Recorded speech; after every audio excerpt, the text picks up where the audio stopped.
আসসালামু আলাইকুম।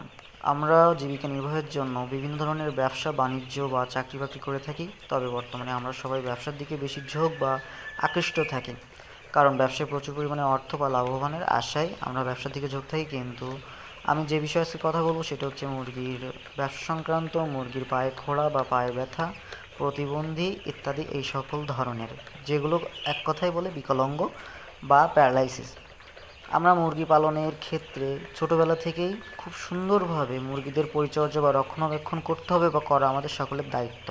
এই জিনিসটা সবাই মনে রাখবেন। আর মুরগি প্যারালাইসিস বা খোঁড়া বা প্রতিবন্ধী হলে এর অবশ্যই চিকিৎসা রয়েছে। এগুলো সাধারণত ভিটামিনের অভাবেই হয়ে থাকে।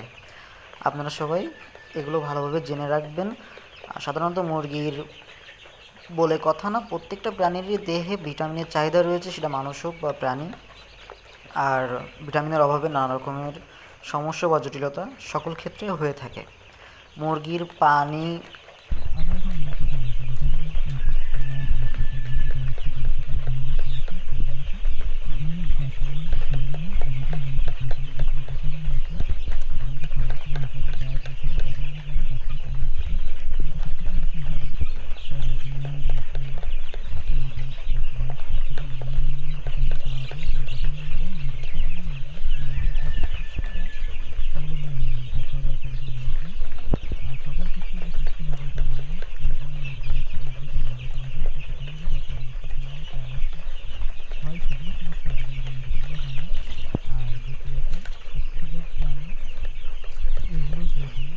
না যদি ঠিক হয় তাহলে পরবর্তীতে ঠিক হওয়ার